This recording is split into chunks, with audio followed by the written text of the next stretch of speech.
Have you ever noticed a dog, maybe, your own, or just one you've seen around, curled up right underneath a parked car? Oh, definitely. It's a really common sight. It is, isn't it? And it always looks a bit curious. Like, they seem surprisingly comfortable down there. Yeah, But to us, it just looks like such an odd and honestly kind of a dangerous spot for a nap. it really does, from our perspective. So today on the deep dive, we're going to unpack this exact mystery.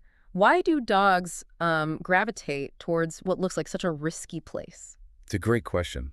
And it really tells us a lot about how dogs think, their psychology, and those instincts they still have. Right. You're right, it seems totally counterintuitive for us, Yeah. but it's definitely not just some random quirk. Okay. It's behavior that's, well, it's deeply rooted in a mix of things, environmental factors, their evolutionary drives, and even that strong bond they have with us. Oh. So our mission today is to dig into that, go beyond just seeing a dog under a car and understand the hidden logic, hopefully give you a really fresh perspective on why that spot becomes this unlikely sanctuary for them. I'm already hooked because, I think a lot of people just see it and think, oh, that dog's being a bit weird. Hmm. But you're saying there's actually some strategy involved here. Absolutely. There's a definite purpose behind it. Okay, so let's dive into the immediate stuff first.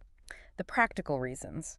Dogs are pretty deliberate about where they rest, right? They don't just flop down anywhere. No, not usually. They're quite calculated about it. So what specific advantages are they getting from under a car? Right. So dogs are kind of masters at optimizing their little space for comfort and, well, survival. Okay. And if you look at the underside of a car, from their point of view, it offers some really key immediate benefits. It says. The first one, and maybe the most critical, is temperature. Think about a really hot day. Yeah, asphalt gets scorching. Exactly. The pavement, the concrete, these things soak up and radiate so much heat, they can easily get way too hot for paws, let alone lying down. Right. But underneath the car, you've got shade. Direct sun isn't hitting the ground there. Plus, the ground itself, it absorbs heat much more slowly than the air or the asphalt. Oh, okay. It creates this relatively cool little pocket. It's like a natural heat sink almost. A heat sink. Yeah, it's not just the shade. It's that the cooler ground literally helps pull excess heat away from their body. It gives them pretty immediate relief. That makes so much sense. It's like their own little AC unit, kind of. Exactly. I mean, I definitely seek out shade on a hot day, but I hadn't really thought about the ground drawing heat away. That's clever. It's a huge deal for an animal that can overheat pretty easily. And then beyond just the temperature, Yeah. that shaded spot under the car, it works really well as a temporary shelter. From what? Well, the harsh sun, obviously, so it helps prevent sunburn or heat stroke. But it can also give them a bit of cover from, say, a sudden rain shower or even strong wind. Okay, yeah. So from the dog's perspective, it's like a little mini den. It feels cool and it feels inherently safe from the immediate elements. A mini den. I like that. Yeah, and what's really fascinating is watching how they actively seek out these little microclimates.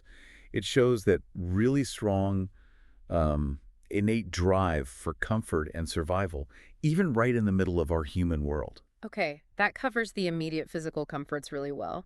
But you mentioned instincts earlier. That sounds like something deeper than just staying cool or dry. It absolutely is. It feels like there's some sort of primal thing happening. Can you Yeah. tell us more about that, those evolutionary roots? Yeah, definitely. If we look at it from an ethological viewpoint, that's the science of animal behavior. Right.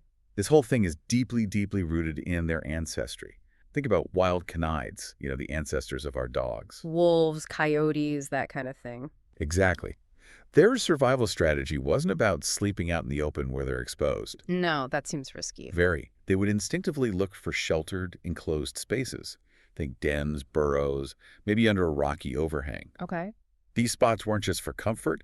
They were critical for hiding from predators, other threats, and also protection from bad weather, especially when they were vulnerable, like sleeping or raising pups. So being hidden and enclosed doesn't just feel safe, it actually was safe from a deep evolutionary standpoint. Precisely. And the car somehow mimics that feeling for them. That's the idea.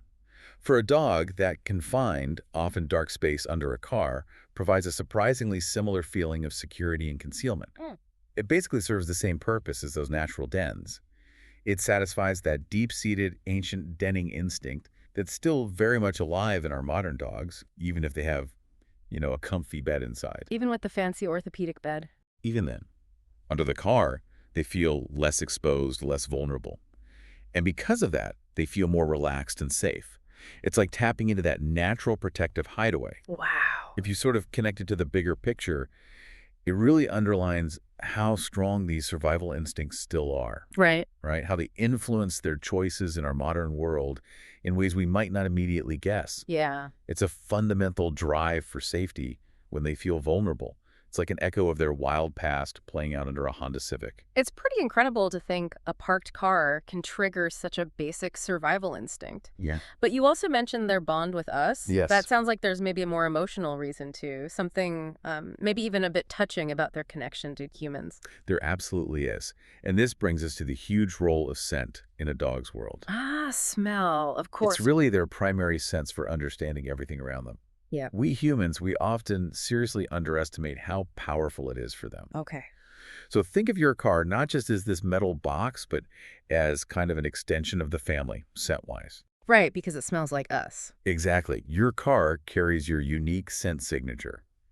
Tiny bits of skin cells, your natural odors, maybe the laundry detergent on your clothes, even like the shampoo you use. Huh. Never thought about the shampoo. It all contributes. So even if you're not physically there, your dog can pick up your familiar scent, clinging to the seats, the floor mats, the steering wheel. It sort of permeates the whole vehicle. So being under it. Being under it, surrounded by that familiar, comforting scent, can make the dog feel really close to you, psychologically. It provides this huge sense of comfort and security. It's like a scent anchor. So it's like this giant rolling security blanket that smells like home and safety. That's actually really heartwarming when you think about it. It really is. My dog, Buster, he can definitely sniff out my car when I'm still like a block away. That's a perfect example. It just shows the incredible depth of their bond with us and just how amazing their sense of smell is. Yeah. And it's not only the owner's scent either. Oh, what else? Well, dogs have that incredible nose for everything. So the unique smells coming from the car itself, maybe that faint rubbery smell from the tires, or a hint of engine oil residue, or even just the specific smell of the dirt or grass in that exact parking spot. Wow, the whole olfactory landscape. Exactly. Right. All those specific smells can create a familiar, maybe even reassuring environment for them. It really makes you wonder, doesn't it?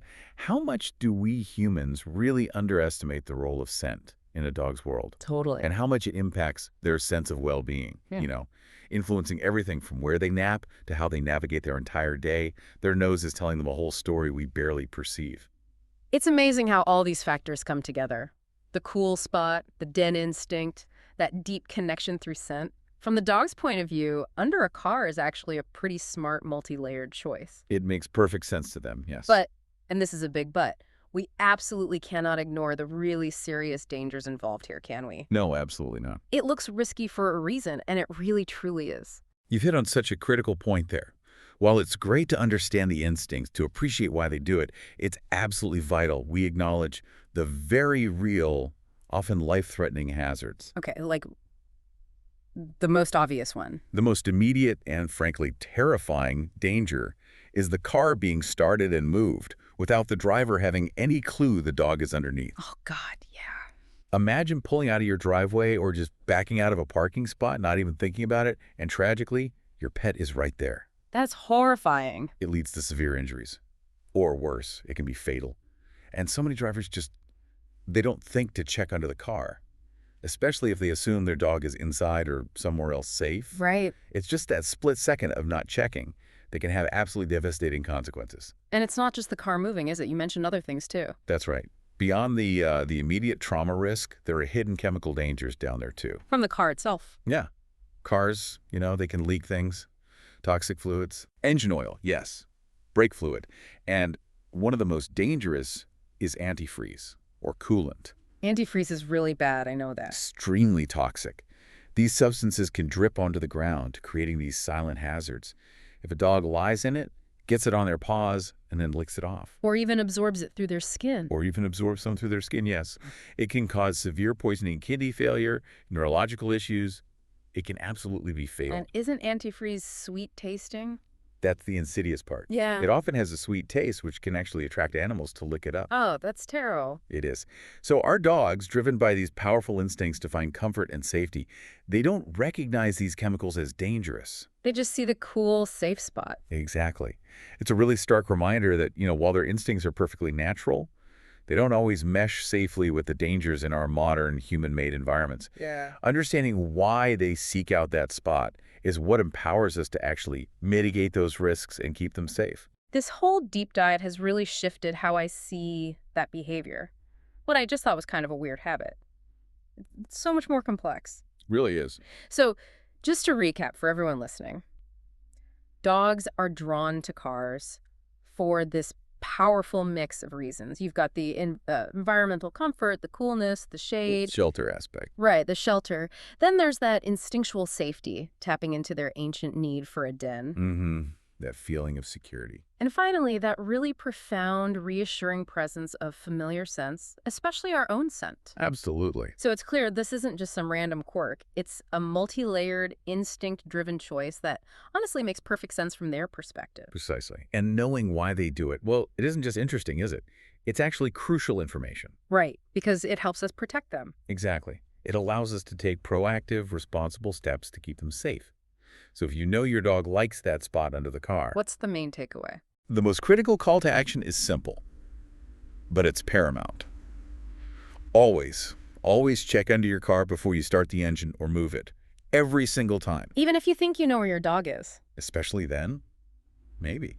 Make it an automatic habit. Bang on the hood, walk around the car, take a quick look underneath. Okay, good advice. And beyond that, you can help by consciously giving them safe but equally appealing alternatives. Like what? Think about providing a really good shaded dog bed outside, maybe one of those cooling gel mats, or even just making sure they have access to a well-ventilated doghouse or a designated, shady, sheltered spot in the yard. Something that offers similar benefits. Yeah. Coolness, shelter, security. Exactly. But without any of the life-threatening dangers of being under a vehicle, we can satisfy those same instincts, just in a much safer way. That's really vital advice for every single pet owner, I think. And it's a great way to meet their needs while keeping them out of harm's way. Mm-hmm. And, it really makes you think, doesn't it? What other sort of seemingly odd things do our pets do? Behaviors that, if we actually took a deep dive like this, would reveal these ancient instincts just cleverly adapting to the modern world we've built around them. It makes you wonder how much more we could learn. Yeah, how much more can we really learn about the creatures we share our homes and lives with just by, stopping and observing, trying to understand their world a bit more from their perspective instead of just automatically applying our own? That's a fantastic thought to end on. There's always more to understand.